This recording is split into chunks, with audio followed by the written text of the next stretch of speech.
नमस्कार। ये वीडियो धनु राशि के जून महीने के राशिफल पर आधारित है। राशिफल चंद्र राशि से ही देखें, लग्न से ना देखें। वीडियो की शुरुआत में मैं आपसे ग्रह गोचरी अवस्था को शेयर करूंगी और उन्हीं ग्रह गोचर के क्या कुछ प्रभाव प्रत्येक भाव में घूमने पर आपको मिलेंगे, उसके बारे में बात करेंगे।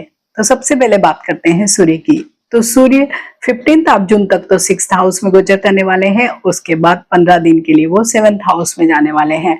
तो सूर्य जब छठे भाव में गोचर करते हैं तो विशेष रूप से जो बच्चे गवर्नमेंट जॉब के लिए तैयारी कर रहे हैं या एग्जाम दे रहे हैं या जो लोग भी जॉब स्विच करना चाहते हैं उनके लिए बहुत अच्छी स्थितियां हैं। हालांकि यहाँ पे अभी सूर्य बहुत ज्यादा आपको सपोर्ट एज सच नहीं कर रहे होंगे। हेल्थ के मामले में थोड़ी सी इम्यूनिटी लो होगी, आंखों से संबंधित परेशानियां भी आ रही होगी। ठीक है, ऐसे ही अगर लोन के लिए प्रयासरत होंगे तो कुछ ना कुछ उसमें डॉक्यूमेंट में गड़बड़ी या मतलब आपको सपोर्ट नहीं मिल रहा होगा सिस्टम का, बस ऐसी ही स्थितियां हैं।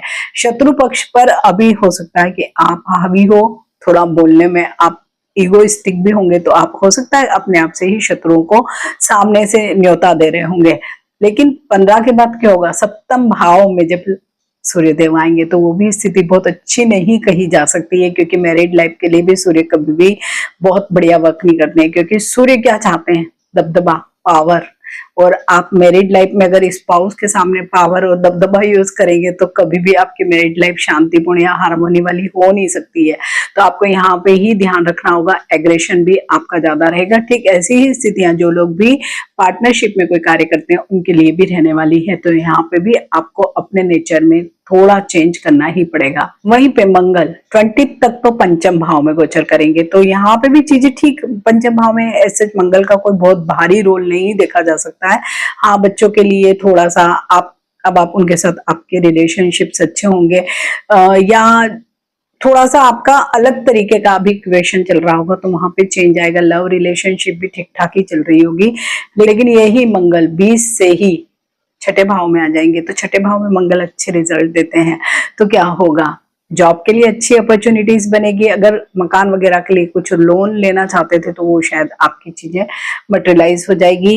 अभी शत्रु पक्ष आपसे बिल्कुल दबकर रहने वाला, तो ये अच्छी स्थितियां हैं मंगल की ही वजह से। वहीं पे बुध जो 22 तक तो सप्तम भाव यानी कि मैरिज के ही भाव में गोचर करेंगे और उसके बाद वो जाएंगे अष्टम भाव में। तो सप्तम भाव में हालांकि मंगल और सूर्य की वजह से थोड़ी सी 2-4 दिनों के ही है, फिर में ऐसी स्थितियां रहने वाली है कि अगर सपोज एग्रेशन बहुत भी है तो बुध थोड़ी सी डिप्लोमेटिक बुद्धि दे सकता है कि आप अपनी बात भी मनवा लें और बहुत अच्छे शब्दों में और सामने वाले को पता भी न लगे। तो यहाँ पे बुध की ये डिप्लोमेटिक बुद्धि जरूर वर्क करेगी।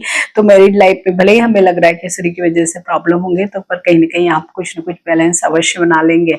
लेकिन बाद के दिनों में क्या होगा कि अष्टम भाव में बुध आ जाएंगे, तो उस समय में आपको थोड़ा सा, क्योंकि अष्टम भाव रहस्य का भाव है, तो हो सकता है कि आप बहुत हड़बड़ी करें और इतने उतावलेपन में अपनी ही सारे सीक्रेट्स खोल के रख दे, रिवील कर दे चीजों को। तो ये वाली बात आप सब लोगों को बहुत ज्यादा ध्यान रखनी है। हालांकि यहीं पे जब बृहस्पति देव भी गोचर करेंगे तो वो स्थितियों को बहुत हैंडल करने वाले हैं। तो गुरु यानी कि बृहस्पति देव जो आपके राशि लार्ड भी हैं, वो 2 जून से ही अष्टम भाव में आपके गोचर करने वाले हैं। तो जैसे कि अष्टम भाव क्या है, साधना का भाव है, गुड रहस्यों का भाव है, आयु और मृत्यु का भी भाव है। यहाँ से हम मुकदमे, कोर्ट कचहरी वगैरह को भी देखते हैं, ससुराल पक्ष को देखते हैं, या ऐसी चीजों को देखते हैं जो कहीं ना कहीं रिसर्च के बाद ही हमें मिलने वाली है। तो यहाँ पे जब बृहस्पति देव स्वयं आएंगे तो क्या होगा, जो लोग विशेषकर कोई बहुत गहन अध्ययन करना चाहते हैं, किसी भी चीज के बहुत अंदर जाना चाहते हैं, या कई लोग जो रिसर्च एनालिसिस के क्षेत्र में होते हैं, तो उन लोगों के लिए तो सचमुच ये वरदान के सदृश ही ये समय होगा। और अभी एट प्रेजेंट क्योंकि बृहस्पति देव उच्च की राशि में गोचर करेंगे तो कुछ भी बुरे प्रभाव आपको नहीं मिलेंगे। बस हाँ, थोड़े से खाने पीने में ध्यान रखना है, अदरवाइज कुछ हेल्थ इश्यूज भी, विशेषकर डाइजेस्टिव हेल्थ इश्यूज आपको तंग कर सकते हैं। आपके जितने भी कोर्ट कचहरी के मुद्दे थे तो वो अभी शायद अंडर कंट्रोल ही रहेंगे, या आउट ऑफ जो कोर्ट होते हैं डिसीजंस वैसी ही चीजें होंगी।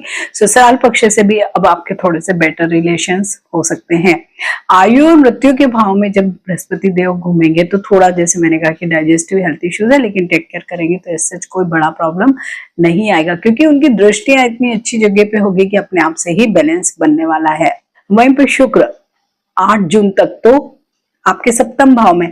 तो यहाँ पे जब उसी समय में सूर्य भी रहेंगे तो शुक्र भी बैलेंस बनाने की कोशिश करेंगे, मैरिड लाइफ को बैलेंस बनाएंगे।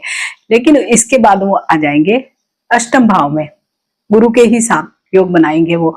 तो यहाँ पे जब गुरु के साथ अष्टम में जब शुक्र आते हैं तो क्या होता है, विशेषकर जो लोअर एब्डोमेन के नीचे हमारे आर्गन से वहां पे प्रॉब्लम आती है, कुछ यूरोलॉजी के इश्यू हो सकते हैं, जेनाइटल इश्यूज हो सकते हैं, महिलाओं में कुछ गायनिक इश्यूज हो सकते हैं। इस तरीके की चीजों का आपको टेक केयर उस पर्टिकुलर टाइम में करना पड़ेगा। अगर आपके किसी महिला से कुछ दुश्मनी वाले कुछ चीजें चल रही हैं तो आपको यहाँ पे अभी थोड़ा सा संभल के ही रहना होगा जब तक कि शुक्र अष्टम में गोचर करेंगे। वहीं पे शनिदेव अभी 4th हाउस में गोचर कर रहे हैं, लेकिन अभी उनका भी पूरा तरीका देने का बदल गया है, क्योंकि रेवती नक्षत्र बुध का नक्षत्र है।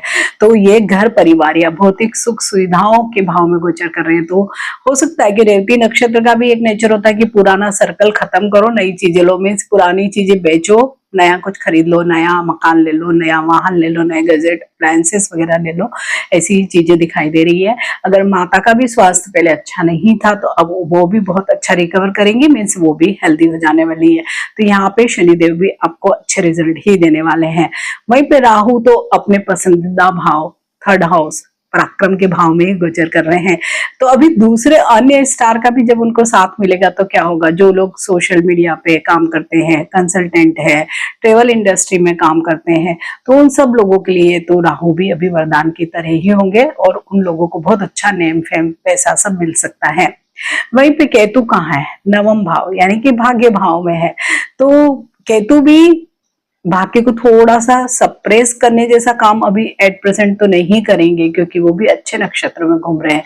हाँ, थोड़ी सी धर्म में आपकी आस्था को बढ़ा सकते हैं, धार्मिक कार्यों में आपकी रुचि हो सकती है, या बड़े लेवल का जो एजुकेशन होता है ना, हायर एजुकेशन जिसे हम कहते हैं, वैसी भी चीजें आपके जीवन में हो सकती है। हाँ, इस समय केतु की वजह से हो सकता है कि आपकी इंटरेस्ट ना आपके रूट्स की तरफ ज्यादा जा रही होगी, मीन्स कहीं ना कहीं पुरानी चीजों को जानना, पुराने रिचुअल्स, पुरानी फैमिली ट्री को जानना, उन जगहों पर जाना, ऐसी यात्राओं का योग भी आपका बन रहा है। तो धनु राशि वाले सभी लोगों के लिए जून का महीना बहुत शानदार रहे, इन्हीं शुभकामनाओं के साथ नमस्कार।